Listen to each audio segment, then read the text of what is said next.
USA Radio News with Chris Barnes.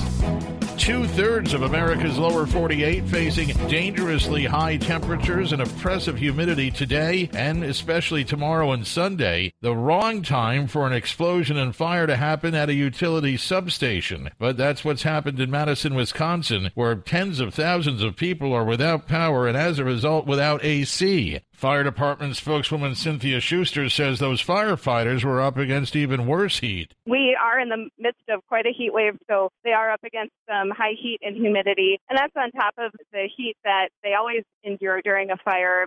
Luckily, there's been no report of injuries. Orlando, Florida's police have announced that they'll stop using Amazon's facial recognition program after testing it for 15 months. It was designed to find suspects by scanning public spaces with facial recognition software. And this is USA Radio News. Iran is disputing President Trump's claim that the Navy destroyed an Iranian drone yesterday. An Iranian military official saying today that all of the Islamic Republic's aircraft are accounted for, suggesting the U.S. military may have shot down one of its own drones. Yesterday, President Trump said a U.S. Navy ship, in his words, took defensive action against an Iranian drone near the Strait of Hormuz.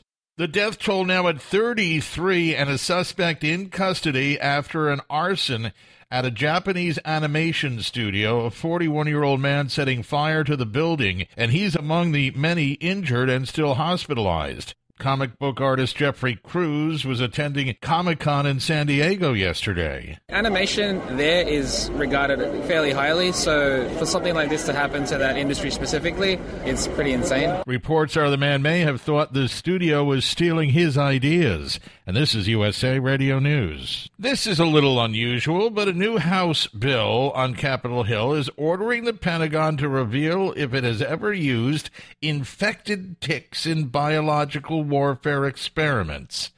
Republican Congressman Christopher Smith of New Jersey writing an amendment that requires Pentagon officials to disclose whether ticks or insects allegedly used in defense experiments from the 1950s into the 70s were released by accident or by design. One of the concerns is the type of tick that spreads Lyme disease, which has become bigger and bigger over the past few decades.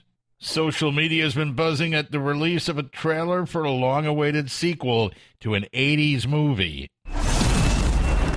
Now posted online for all to see, Tom Cruise made a surprise appearance at San Diego Comic-Con on Thursday to unveil the new trailer for the sequel to the classic 80s movie Top Gun. Top Gun Maverick will hit theaters in 2020, featuring Cruise reprising his role as Pete Maverick Mitchell. The end is inevitable, Maverick. Your kind is headed for extinction. Maybe so, sir. But not today.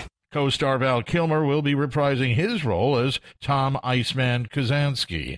And while you're online checking out that trailer, find us at usaradio.com. And for USA Radio News, I'm Chris Barnes.